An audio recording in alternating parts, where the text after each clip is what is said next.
প্রশ্ন বরিশাল বিভাগ কত সালে গঠিত হয়? উত্তর ২০০০ সালের ১ জানুয়ারি। 2. প্রশ্ন বরিশাল বিভাগের জেলা কয়টি এবং কি কি? উত্তর ৬টি। এগুলো হল বরিশাল, বরগুনা, ভোলা, ঝালকাঠি, পটুয়াখালী ও পিরোজপুর।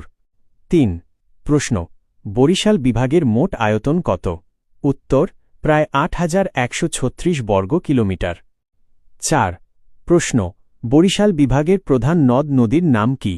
উত্তর মেঘনা, আড়িয়াল খাঁ, কীর্তনখোলা, সন্ধ্যা, সুগন্ধা, বলেশ্বর। ৫. প্রশ্ন কোন জেলাকে বাংলার ভেনিস বলা হয়? উত্তর বরিশাল জেলাকে। ৬. প্রশ্ন বাংলাদেশের সবচেয়ে বড় দ্বীপ কোনটি এবং তা কোন জেলায় অবস্থিত? উত্তর ভোলা দ্বীপ, যা ভোলা জেলায় অবস্থিত। ৭. প্রশ্ন বরিশাল বিভাগের একমাত্র গ্যাসক্ষেত্র কোনটি? উত্তর শাহবাজপুর গ্যাসক্ষেত্র, ভোলা জেলায়। ৮. প্রশ্ন সুন্দরবনের অংশবিশেষ বরিশাল বিভাগের কোন কোন জেলায় রয়েছে? উত্তর বরগুনা ও পিরোজপুর জেলার অংশবিশেষে। ৯. প্রশ্ন কুয়াকাটা সমুদ্র সৈকত কোন জেলায় অবস্থিত এবং এর বিশেষত্ব কি? উত্তর পটুয়াখালী জেলায়। এর বিশেষত্ব হল এখান থেকে সূর্যোদয় ও সূর্যাস্ত দুটোই দেখা যায়। ১০. প্রশ্ন শেরে বাংলা এ কে ফজলুল হকের জন্মস্থান কোন জেলায়? উত্তর বরিশাল জেলার চাখারে। ১১. প্রশ্ন কবি জীবনানন্দ দাশের পৈতৃক বাড়ি কোন জেলায়? উত্তর বরিশাল জেলায়। ১২. প্রশ্ন বাংলাদেশের বৃহত্তম মৎস্য প্রজনন কেন্দ্র কোথায় অবস্থিত? উত্তর পটুয়াখালী জেলার কলাপাড়ায়। ১৩.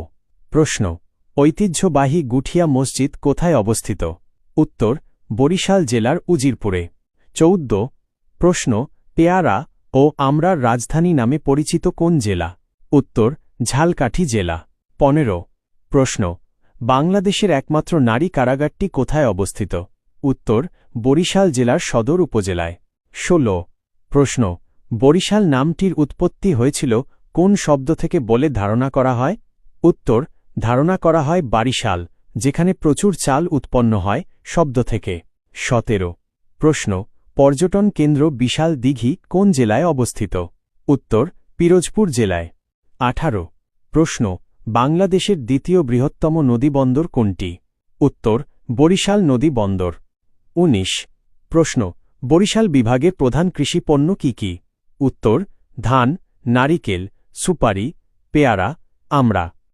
২০. প্রশ্ন পটুয়াখালী বিজ্ঞান ও প্রযুক্তি